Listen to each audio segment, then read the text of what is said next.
I started talking about what BCSH would be doing, how that related to the CDC's new guidelines a week after Fannie and Freddie and the folks at HUD had put out some new guidelines. And I realized quickly that I was not only confusing him, I was confusing myself.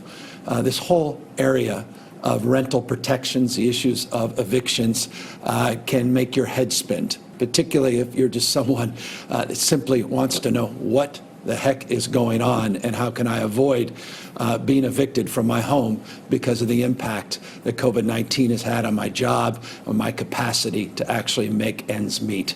And so in an effort to try to make sense of all of that, I'm going to try to make sense of what the state of California is doing in relationship to what Housing and Urban Development has done, in relationship to what the CDC has done with regard to some national guidelines on evictions and foreclosures, but really lay out the strategy for this state pursuant to a bill I signed close to midnight 48 hours ago that we believe will protect millions and millions of renters here in the state of California.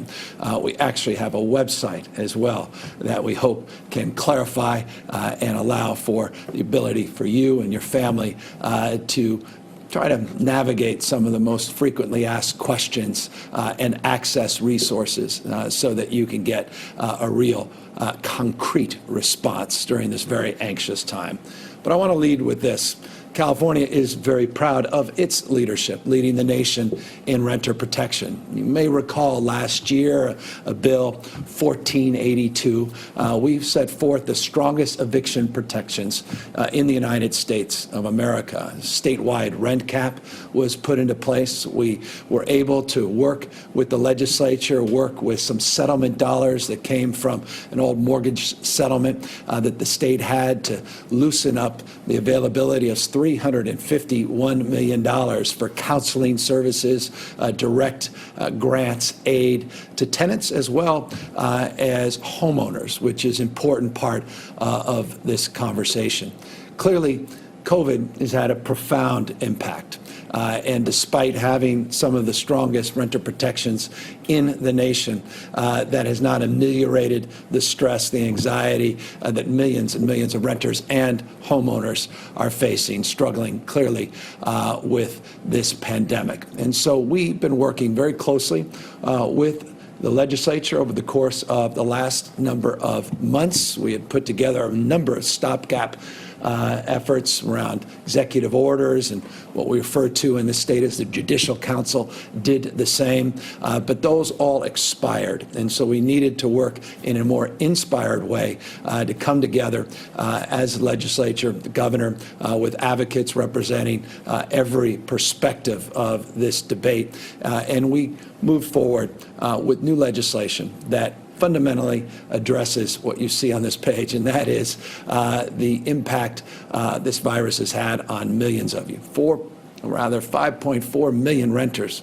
at risk now of being, losing their homes.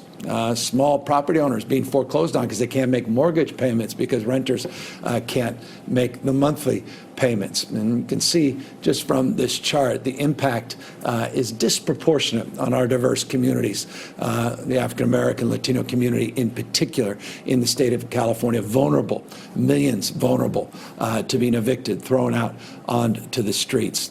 The Turner Institute came up with a survey that estimated just in the state of California that renters, specifically as a class in this state, have experienced anywhere from a 50 to 66% drop in their income since this pandemic.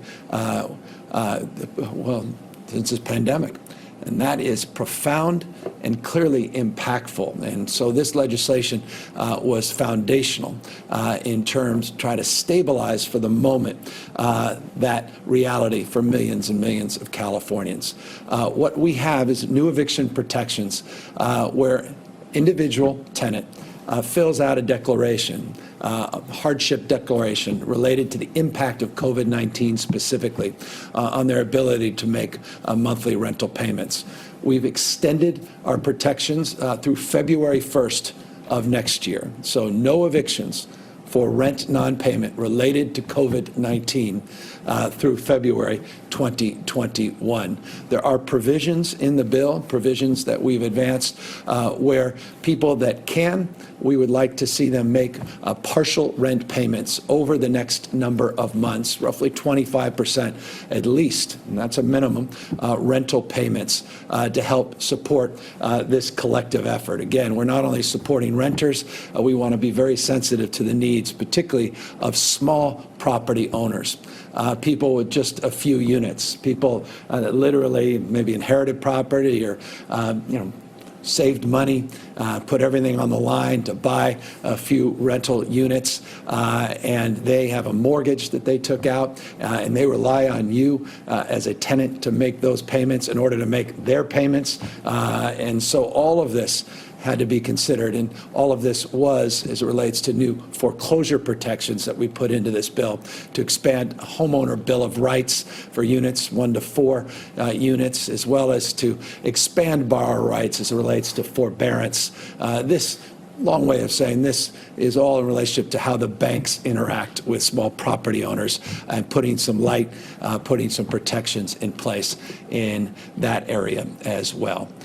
An effort, as I said, to make some understanding of all of this, the state of California has put together a new website, and I'm going to ask in a moment that the head of BSCH, which is our Business Consumer Services Housing, basically our housing agency for the purposes of this presentation, Lourdes will come up and she will talk about her work in putting together this site, housingiskey.com. Housingiskey.com. That's the new site. If you can't write that down or don't remember it, but you remember the COVID-19.ca.gov website, the main website, the main platform, we have this information on that site, COVID-19.ca.gov. But this new Housing is Key site is a website that will provide guidance, more importantly, resources, again, not just for tenants, but landlords, homeowners, and the like. Talk about the details of our new eviction framework, what the protections are, what they're not, and try to help explain all of this in a way that not only you can understand, but your lawyer can understand as well. Toolkits, legal aid resources, as you see, and a FAQ section, frequently asked questions section. Here's a static picture of that homepage of Housing is Key, and it is now appropriate at this moment that I now turn over this presentation to Lourdes Castro-Ramirez, who has worked so hard in her capacity as chair of this agency to make sure that this site is dynamic, up and running, and means something. And I say means something to everybody, every Californian. You'll see the reference to California for all, always mindful that California is the most diverse state in the world's most diverse democracy. And we recognize we speak many languages. Sometimes we speak past each other. We don't want to do either. We want to make sure that we meet people where they are. And Lourdes is here to do just that as she explains the site a little bit more, but also provides some remarks in Spanish as well.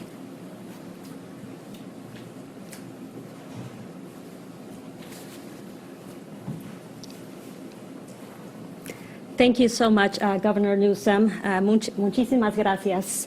As the governor mentioned, I'm Lourdes Castro-Ramirez, and I serve as the Secretary of California's Business Consumer Services and Housing Agency. And just want to acknowledge the leadership of our governor. I definitely agree with him when he says that it's very important that we make sense of our housing system. I think we're firm believers that we need to do much more to coordinate and ensure that we have a housing system that provides housing services from homelessness to homeownership. And so, as we all know, during this pandemic, many tenants have struggled to pay the rent and may be just one paycheck away from losing their apartment or the place that they call home. Thanks to the new law that has been signed by the governor just on Monday, and of course, with the leadership of the legislature, no renter can be evicted from their home if they're experiencing financial hardship due to COVID-19. And today, as the governor mentioned, we are excited to be able to launch this one dedicated site to help educate and provide the resources that tenants, landlords, homeowners, and also our partner agencies will need to help navigate through these protections to ensure that nobody loses their place that they call home. The Housing is Key campaign will provide Californians with information in multiple languages with resources as outlined. And so we invite you to visit the covid19.ca.gov or housingiskey.com. And now I'd like to pivot and share some remarks in Spanish for our Spanish-speaking audience and community members. Buenas tardes, soy Lourdes Castro Ramírez, secretaria del Departamento de la Agencia de Vivienda, Servicios al Consumidor y Negocios. Y durante esta pandemia todos sabemos que muchos inquilinos han tenido dificultades para pagar el alquiler o la renta.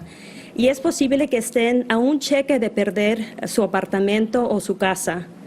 Gracias a una nueva ley firmada por el gobernador con el apoyo de la legislatura, el gobernador Gavin Newsom este lunes firmó una ley donde ningún inquilino puede ser desalojado de su casa si está pasando por dificultades, especialmente dificultades asociadas con COVID-19. Las protecciones van a estar disponibles hasta el 31 de enero del 2021. Hoy nos complace también en anunciar una nueva campaña, la campaña llamada La Vivienda es Clave, Housing is Key. Otra vez, la vivienda es clave. Los californianos pueden visitar COVID-19 o la vivienda es clave para tener acceso a los recursos necesarios para mantenerse informados y también para tener acceso a estas protecciones. Esta campaña permanecerá vigente no nomás durante el COVID-19, pero el plan es de seguir dando recursos a la comunidad. También hay información para los propietarios de viviendas para ayudarles a cómo navegar los recursos. Y el sitio tiene formularios, tiene formas para ayudarles con este proceso. Están disponibles en español y en otros idiomas. Estamos comprometidos a brindar la mayor cantidad de información y los recursos necesarios para que todos los californianos puedan tener acceso a una vivienda digna. Muchas gracias por su apoyo y por estar con nosotros durante estos momentos tan difíciles. Con eso, invito al gobernador para que siga su presa.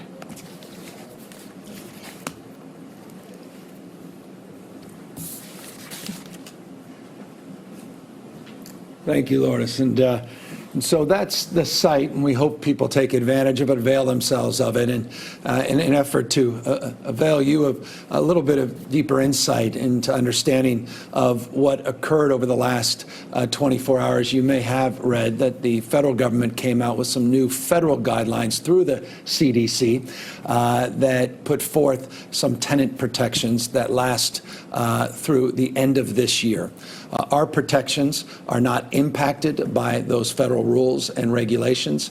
Our protections go a little farther than the federal government. There's no income cap as the federal government currently has. Again, ours go through February 1st of next year. They don't expire at the end of this year. The reference to Fannie and Freddie and Housing and Urban Development, all of those, again, separate tracks, part and parcel of the broad swath of our landlord and mortgage-backed assistance and other federal agencies that are in this tenant and landlord space. Again, not to confuse you, we're just trying to, again, find our own place in this map, in this mix, and California, again, is leaning in more aggressively than we believe any other state in this country. And this resource guide, this website, hopefully will clarify any specific questions you have. And one of those questions, by the way, that you may have is, I live in a community.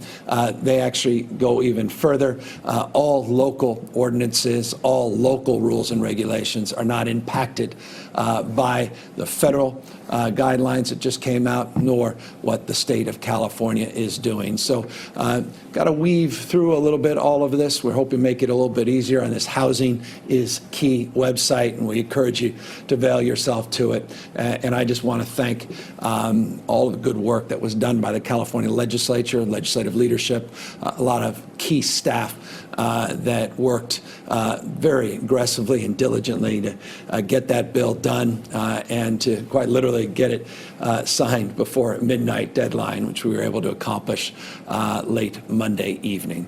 What Lourdes just referenced, though, was not just the issues of housing. She also referenced the issue of homelessness.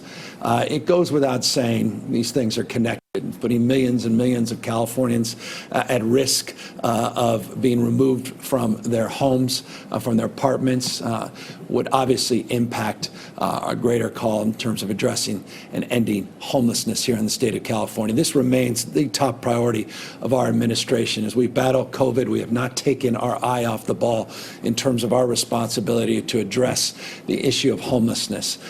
We came in to the year with this being our top priority. We're going to continue to focus on this through the end of this year, and I can assure you for many, many years to come, as we must do more and do better in this space.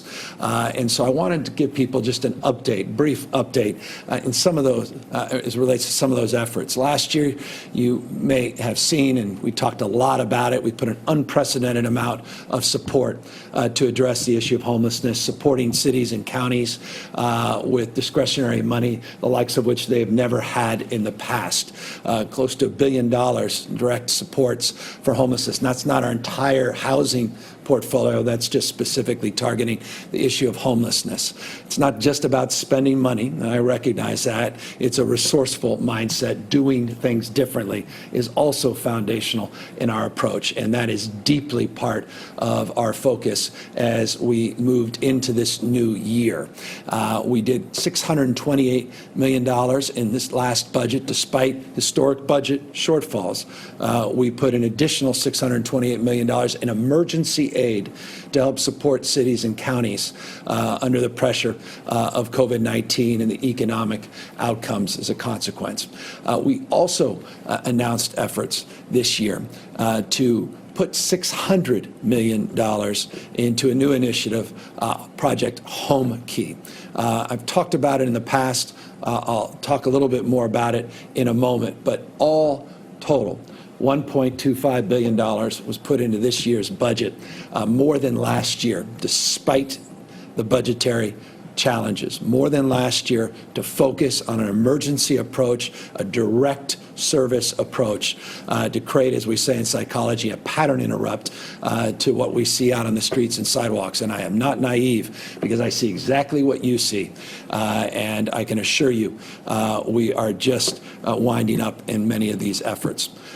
Project Roomkey comes from a program many of you are familiar with, which is our Roomkey program. Just since April, and I think this is an important slide, just since April, we took pen to paper, came up with an idea, and looked at this COVID crisis anew as it relates to the issue of homelessness.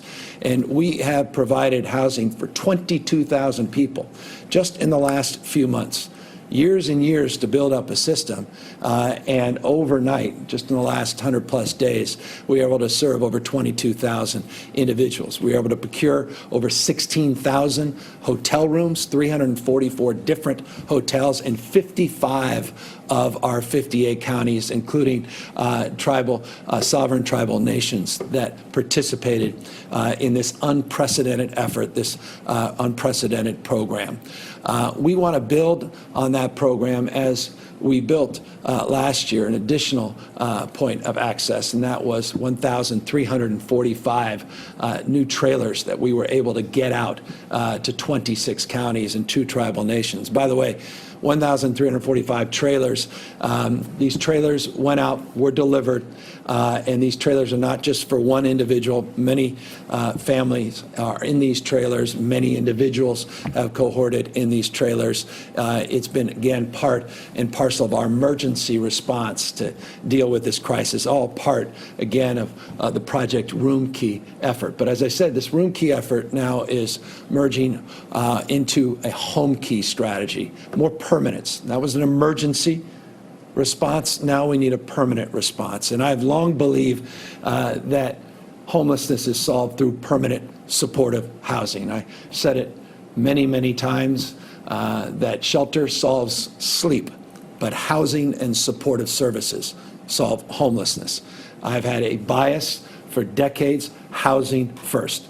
Housing as a point of stability, point of pride, a key, a lock, place to call your home. Then you start dealing with the underlying issues, the reason people are out in the streets and sidewalks in the first place. But stability is foundational. You live out on the elements, you live under a freeway overpass, and someone says, well, maybe you shouldn't self-medicate any longer. That's harder to convince an individual than when they have a place to call their home, a place where they feel safe, where they can actually put their belongings, when they can take a deep breath, and they can start contextualizing the conditions that led to their situation in the first place. And so that's why we have put tremendous effort and I'm very gratified that this effort was supported by the legislature, supported by many in the advocacy community and many cities and counties, which I'll get to in a moment. Unprecedented, $600 million program to purchase permanent hotels and motels and apartment buildings throughout the state of California so we can convert to being part of our permanent stock of support. Not all permanent supportive housing, many transitional housing.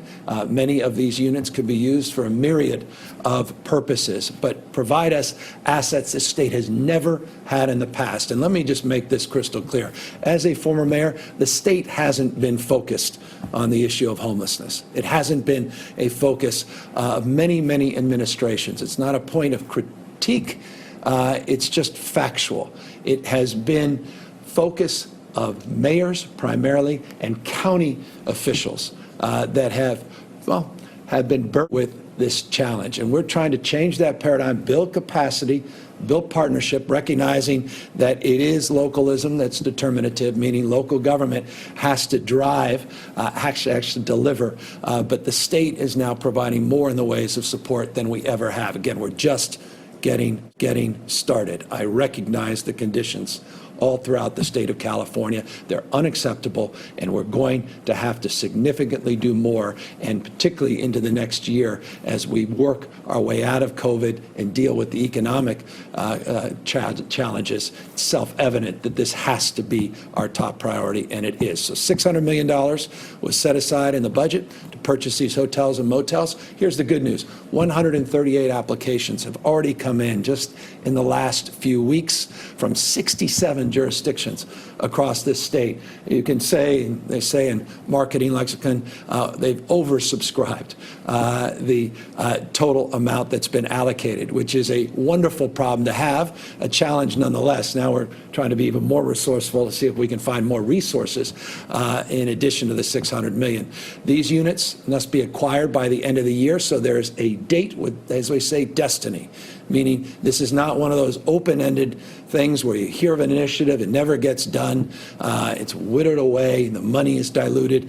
This is a different approach, focused, precise, measurable, real transparency, more important, accountability at the local level to acquire these units by the end of the calendar year. The good news is the applications have come in and the per unit cost is actually below the state's estimate. And for landlords, don't get any ideas there in terms of your negotiating capacity. We're still going to negotiate down because of the bulk strategy here, this per unit cost. But the good news is these dollars are being stretched further than we had anticipated. So I just wanted to highlight all of that because it's incredibly important to me personally, professionally, in terms of my roles and responsibility here as your governor. And one of the really remarkable things that came out of all of the stress and the travails of COVID-19 with an innovative mindset on this issue, and that's manifest in this Roomkey strategy and manifest in the new approach to, again, housing as an element of housing as the building block, housing as our foundational principle first, in order then to build the building blocks of self-sufficiency, which is ultimately what we are advancing. This is not a permanent mindset. We want people to move through these building blocks of opportunity onto self-sufficiency, but they need that stability, and Roomkey, we believe, will go a long way.